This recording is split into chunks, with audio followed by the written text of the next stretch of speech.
We are still in Genesis chapter 4. And last episode, we are looking at Mr. Lamech's family. We are looking at Lamech and his family. And we have seen so far that Lamech's family is a picture of a remarkable family.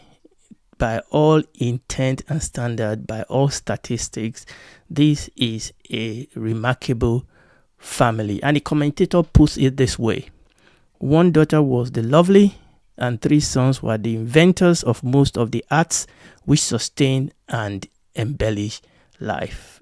I mean, how better can this be? The first son is an economic wizard. The second son is a wonderful musician. The third son is an inventor of cutting-edge technology. And as we will see today, Lamech himself, the father, himself has talent. Now, our story today is actually in Genesis chapter 4, verses 23 and 24, but we need to go back a little bit for context. Genesis chapter 4, we're going to start reading from verse 17, and we'll read quick all the way down to verse 24. And Cain knew his wife, and she conceived and bare Enoch, and he builded a city and called the name of the city after the name of his son Enoch. And unto Enoch was born Irad, and Irad begat Mehujahel, and Mehujahel begat Methusael, and Methusael begat Lamech. And Lamech took unto him 2 wives. The name of the one was Ada, and the name of the other Zillah. And Ada bore Jabal, and he was the father of such as dwell in tents, and as such as have cattle. And his brother name was Jubal, and he was the father of all such as handle the harp and organ. And Zillah, that's the second wife, she also bare Tubal-Cain, an instructor of every artificer in brass and iron, and the sister of Tubal-Cain was Naamah. Verse 23. And Lamech said unto his wife, Ada and Zillah, hear my voice, you wives of Lamech. Hearken unto my speech, for I have slain a man to my wounding, and a young man to my hurt. If Cain shall be avenged 7-fold, truly Lamech 70 and 7-fold. So there is a lot for us to unpack here. So let's start by completing the remarkability of this family by looking at the father of the house. And as we've seen in previous episode, his name Lamech means powerful. That's the meaning of his name, powerful. And he definitely lived up to that name, both positively, as we are at the moment considering, and also negatively, as we shall consider later. When we read that Genesis chapter 4, verses 23 to 24, we saw the speech that Lamech gave to his wives. And that speech is actually quite remarkable. Now, we will come back to the chilling content of that speech. So let's leave that alone for now. That speech by itself is remarkable. And the scholars and the commentators, they've done a lot of study of the structure of this speech. And the conclusion is that this short speech that Lamech gave to his 2 wives was actually a poetry. It was a poetry. It has all the characteristics of a perfect Hebrew poetry. It has parallelism, rhythm, and style. So here we observe that Lamech was a poet. He's a man that have way with words. The content aside now, this speech is vigorous, it is gorgeous, it is beautiful, it is qualitative. This speech that Lamech gave speaks of class, speaks of status. This indeed is a remarkable family, but there is a big problem. Because what we see as we read through this book of Genesis is that side by side with all this remarkability that we have outlined, we are coming across a moral degradation. Yes, we have this remarkability. Dad, children, yes, nothing much has been told us about their mom, but we'll come to them in a bit. Okay, but we didn't know too much about them. I mean, and that is not unusual in those days. And that is one of the reasons why the name of the daughter Naamah being included in this genealogy was really important. But we've dealt with that before. What we have in this story in a nutshell is a powerful man who obviously is mighty in words and mighty in deed, who is a head of a remarkable family, but who himself lacked self-control and lacked self-introspection. And that is a recipe for disaster. The first thing we see here is that Lamech is the first polygamist mentioned in the Bible. He was the first polygamist mentioned in the Bible. And the commentator puts it this way. In the person of Lamech, we see the ethical aspect of marriage as ordained by God was turned into the lust of the eye and lust of the flesh.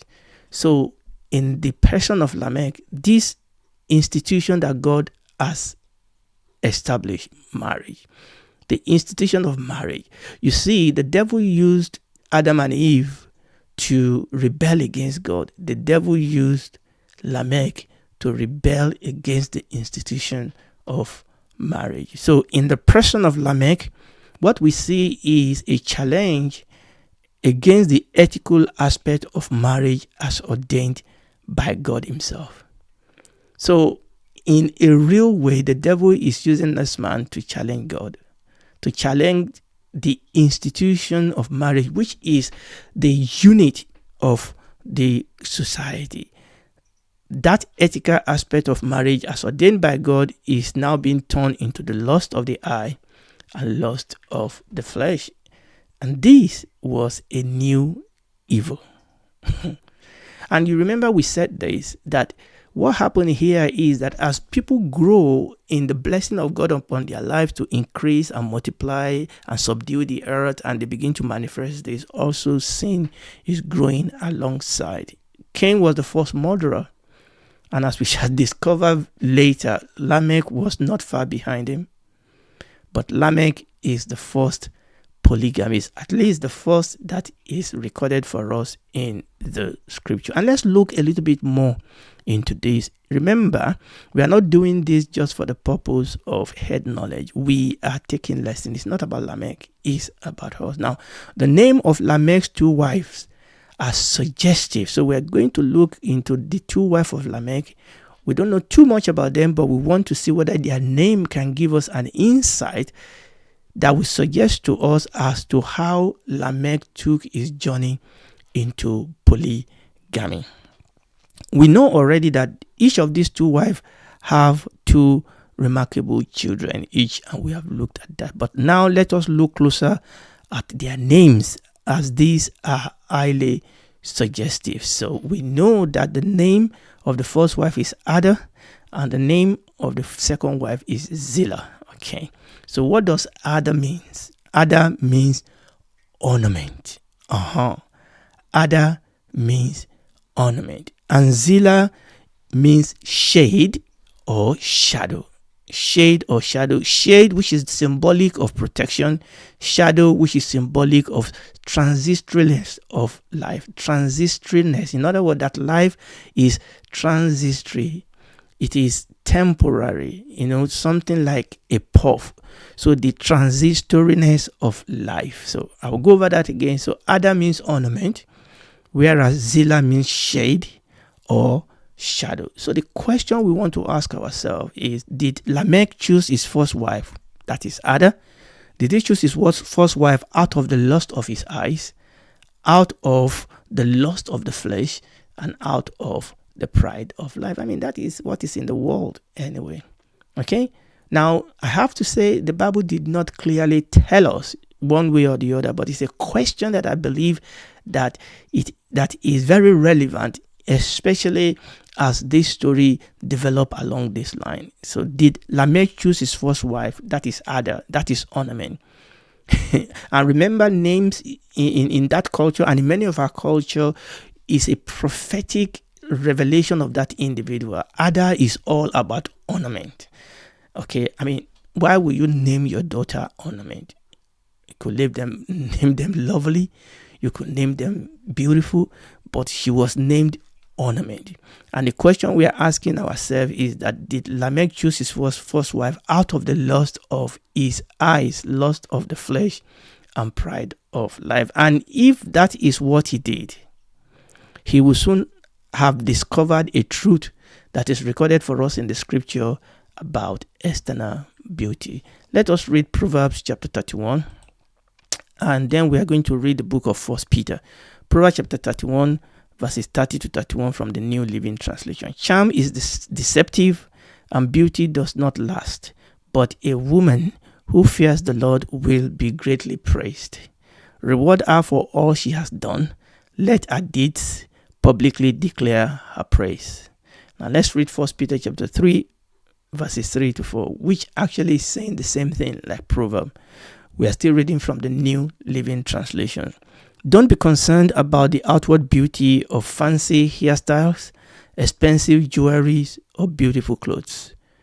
You should clothe yourself instead with the beauty that comes from within, the unfading beauty of a gentle and quiet spirit, which is so precious before God. Hallelujah. Now, this is very important that we read this, because when we read that Proverbs chapter 31, it is quintessential description of a virtuous woman. That is what Proverbs chapter 31 is all about. And it is apt then, it is right then that it ends in this warning that we read in verse 30. And the message of 1 Peter chapter 3, verses 3 to 4 echo this message of Proverbs chapter 31. Charm and beauty are what we see. That's what we see. Charm and beauty, they go hand in hand. That is what we see.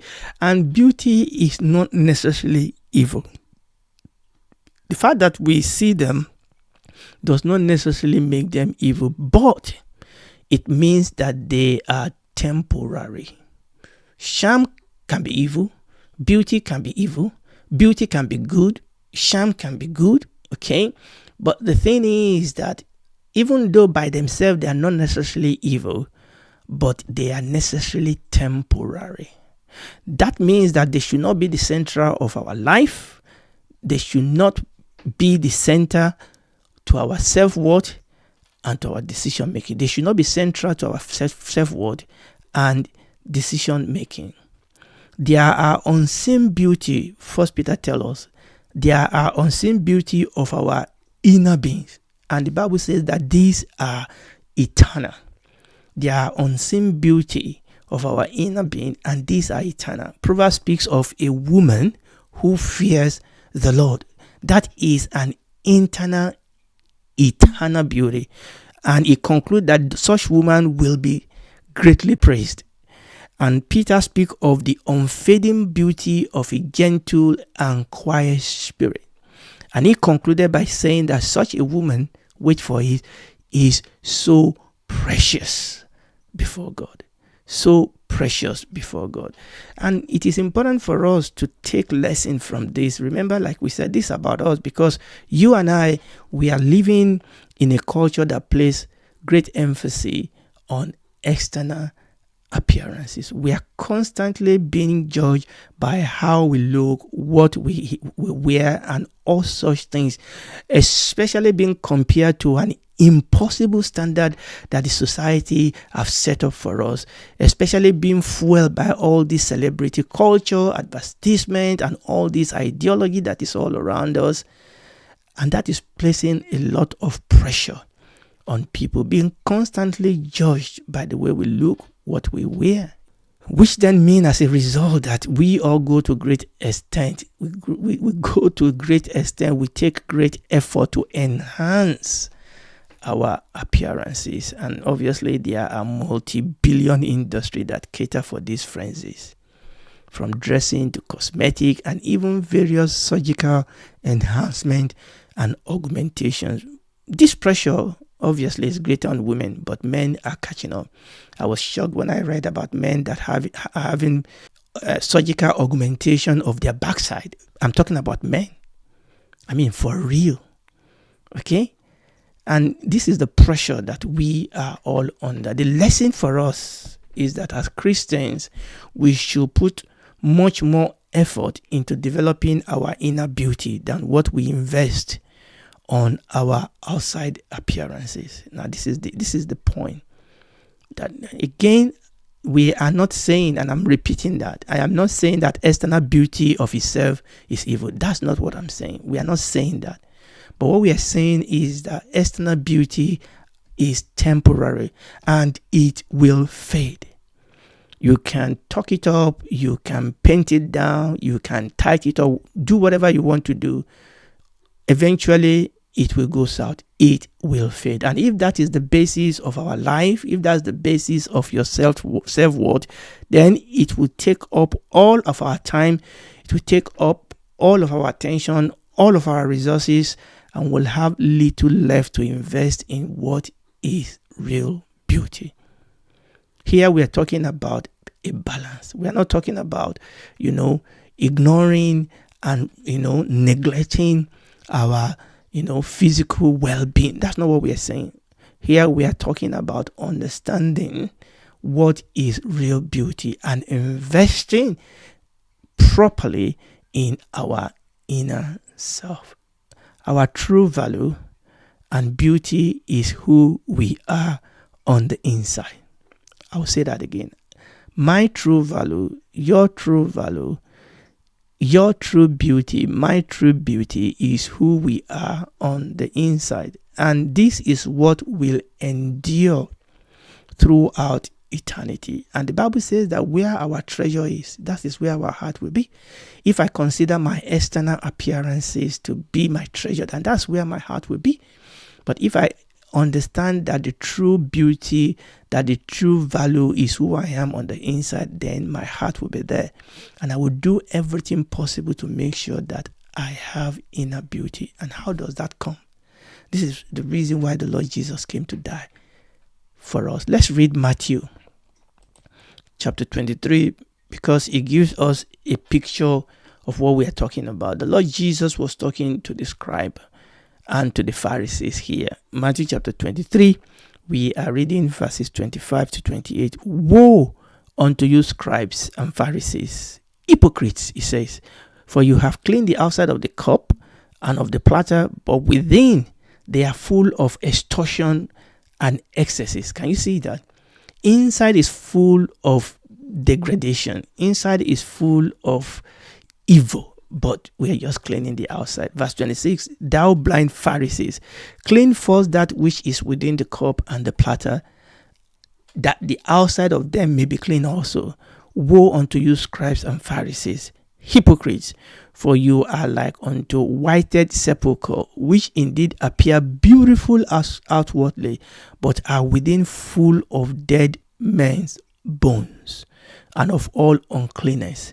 Even so, ye also outwardly appear righteous unto men, but within you are full of hypocrisy and iniquity. And I believe that these couple of verses here bring this thought out. It is this issue of paying so much attention to the externality, to the neglect of our internality. It is when we try to please men outside while we are displeasing God inside. It is when we pander to the ideology of men while we are breaking the rule of God. You see, this is the problem. Why we fear men, why we don't fear God. And that is the problem.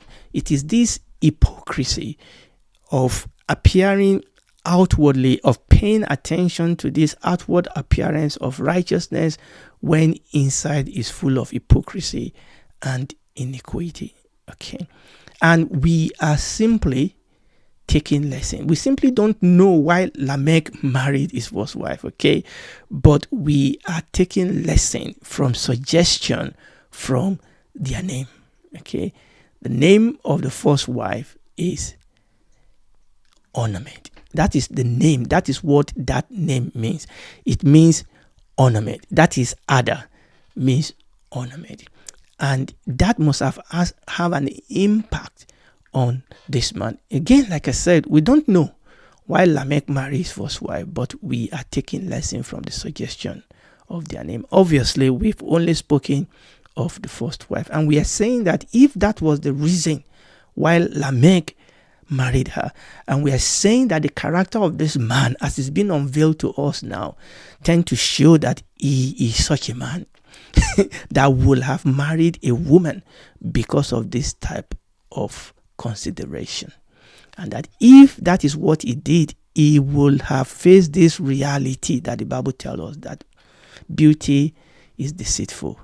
Okay, that beauty fades. Okay, and he will have faced that reality. And the question then will have then be that, was that responsible? Was that a factor in him having to marry a second wife? Okay, we can only postulate here. The question is, why did Lamech marry a second wife? And then we can then extend that question and ask ourselves, is polygamy wrong? What about many of the saints of the Old Testament scripture that have more than one wife?